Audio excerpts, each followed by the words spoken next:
The Festival of Booths is not one that we talk about a lot.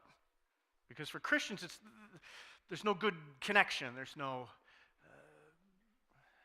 access sometimes. But the Festival of Booths for Jews is called Sukkot.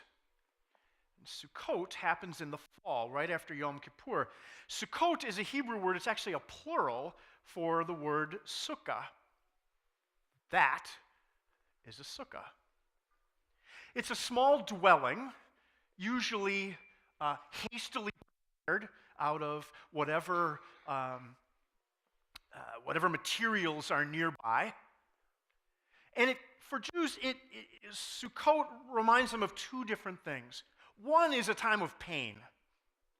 You see, those dwellings were built as the people were leaving Egypt and were in the wilderness. So as you can imagine, they did not leave Egypt in RVs or some kind of mobile home. They took what they had, they left Egypt, and they hoped that God's bounty and blessing would offer them whatever they needed to survive. And it did. And so along the way, when they stopped, they would build these small dwellings, and they would eat in them and sleep in them, and it was protection from the elements, protection from animals, protection from really anything that they were going to encounter there in the wilderness. Now, after they had reached the Promised Land, these same dwellings took on a new understanding. They would build these every year in the fall because it was harvest time. And it reminded them during harvest time that God not only abided with them throughout the passage through the wilderness, but also abided with them in the Promised Land and gave them a bounty to eat. And so all the way up till today, in fact, Jews of all backgrounds, from the most conservative to the most liberal and everything in between, you will see in backyards a sukkah. Now, some of them you can actually buy kits these days. But others still, if they live near some place where they can get a hold of the right materials, will build their own.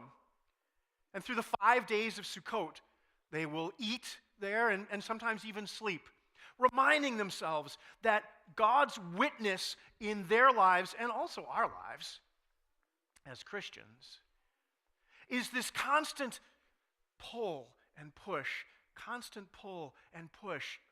pushing people out of Egypt and into the wilderness. But in the wilderness, having shelter. But not staying in the shelter, moving out of the shelter towards the Promised Land, back and forth, this kind of in and out, shelter and danger. That's really God's witness to all of us, all the time. Now, it is tempting to think, oh, that's old stuff.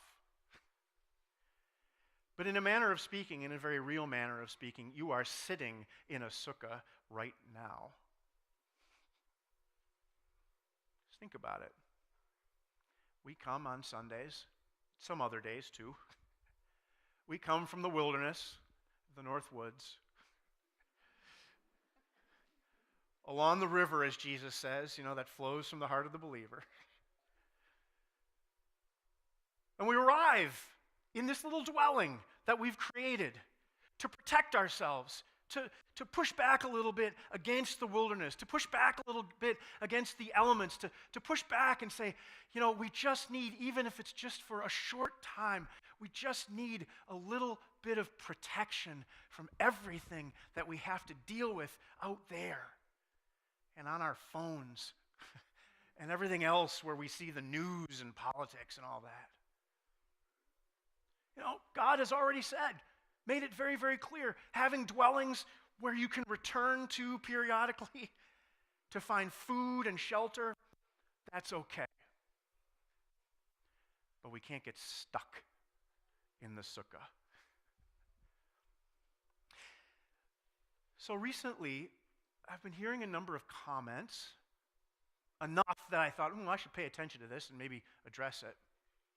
I'm hearing a number of comments about politics in church.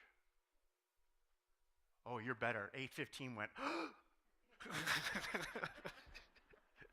you guys are ready.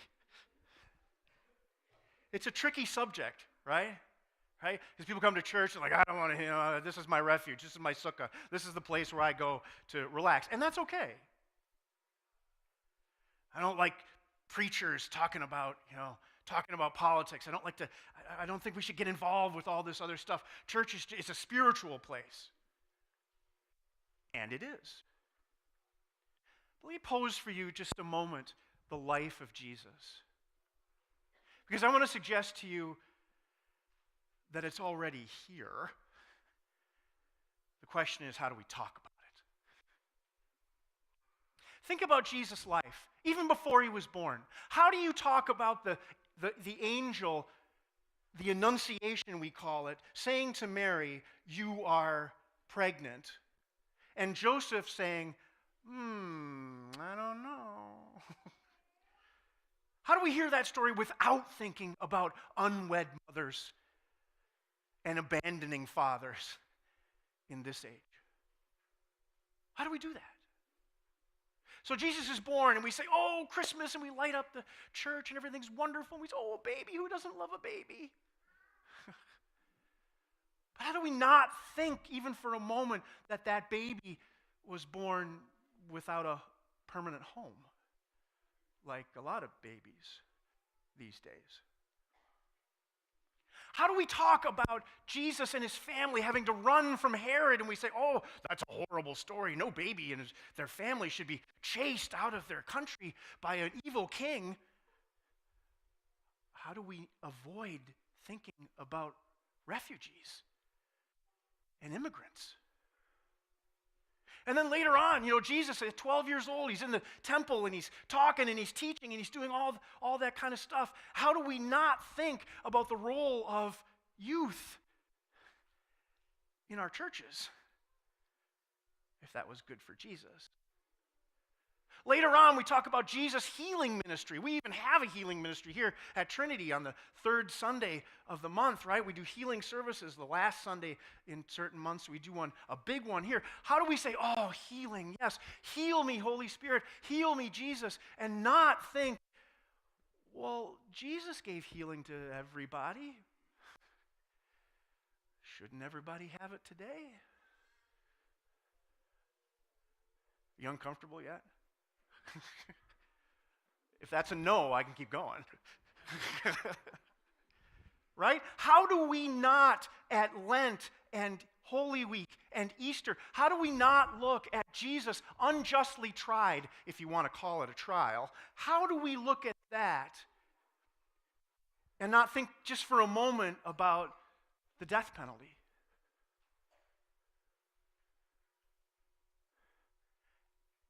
How do we talk about the lesson you just heard from Acts chapter 2 about how everyone was gathered, Jews and non-Jews, people gathered all over the place, and God came to speak to them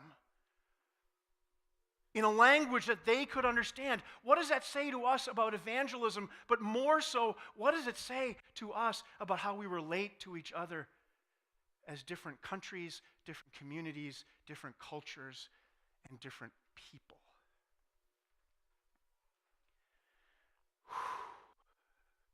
He's not even done yet. That's the tricky part. You see, the word politics is also the root word for polis, like Minneapolis city, or polity, people. You're already here. So the question is, how do we balance living in the sukkah and all of the comfort and peace and just rest for even a moment? How do we balance that with Pentecost, where God says, would you like to know what my kingdom looks like? It looks like this: fire, wind. Now that Jesus is gone, do you want to see what the challenge of sharing the kingdom is going to look like with people? You're going to have to talk to everybody in a language they understand. And it's going to be both the comfort of a warm fire and the flame of possibly getting burned. It's going to be the wind of a warm summer breeze, and it's going to be the wind that huffs and puffs and blows your house down. It's going to be both. And that's a challenge for us as modern Christians. How do we do both? How do we speak about a prophet Jesus and a kind, gentle Jesus? How do we speak about a Bible that says there should be peace on earth and a Bible that includes lots of books that include war?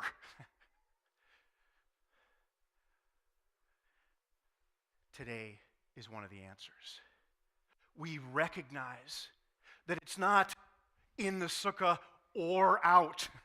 It's not safety or wilderness. It's all of it together. That's God's witness. That's God's kingdom. Now, that's not always easy for us preachers. Because we got to walk that very fine line. Because we know that it's not a good idea to cheerlead for one candidate or one party or one issue or all of that. Because we know that this is a diverse group. So it's difficult sometimes to walk that very narrow road. But we do our best. Because we too have our feet in both worlds, the secular and the sacred, just like you. And figuring out which message needs to be shared on any given day isn't easy. But you have the same challenge, right? You go to work, some of you. Anything you can't talk about at work? Anybody? How about those of you who go to school? Anything you can't talk about at school? Topics that are just off the radar? Of course there are. Of course there are. But that's why Jesus in this lesson makes a clear connection between the river of life, between the fire and wind of the Holy Spirit, and joy.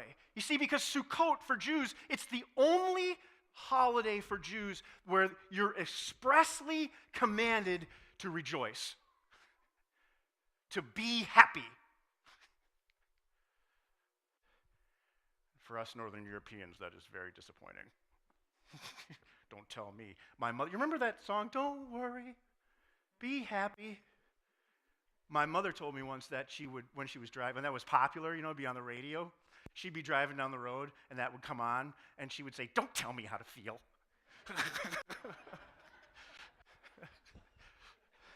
Because, anyways. So as pastors and as people, we're not in the business of telling people how to feel. There are churches that like to do that, but that's not this one. We're not in the business of saying, this is what you have to believe, this is what you have to feel, this is what you have to do. But we are in the business, as a Lutheran church, as a Lutheran Christian church, of looking at today and saying, you know what? Sometimes it burns and sometimes it warms. And if we're smart, we'll know the difference. Sometimes the wind warms and sometimes it destroys. And if we're smart, we'll know the difference. And sometimes we're called to reach out to people. And if we're smart, we'll take the time to get to know them. We'll take the time to learn their language before we press them for anything else. Somebody told me just yesterday, the day before, they said, here's the difference between good and bad evangelism. Bad is me as a stranger coming up to Paul here on the corner and saying, hey, Paul, how's your liver? I don't know if there's a problem or not. I just, hey, how are you? Right?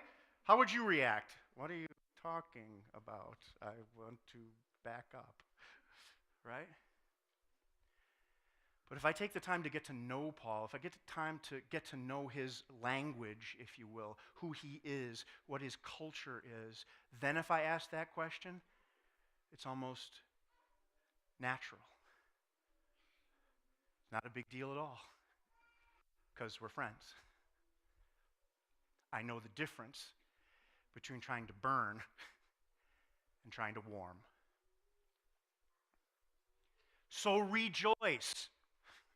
That's what this whole thing is about. Rejoice. We're post-Easter people. And so were the people on that plain. Rejoice. When they heard the word in their own language, they said, oh, wow. Politics is always going to be here. And we're always going to have to figure out the right way to talk to each other about that. And we're always going to have to figure out how to not burn our neighbor, but try to warm them. That's not easy. But I know in a community like this, as Jesus knew and the Holy Spirit knew in their communities, that we're big enough to handle it. We're tough. A little tussle every once in a while won't break us. So I can't command you to rejoice. I can't command you to don't worry, be happy. But I hope when you hear the lesson today, you will.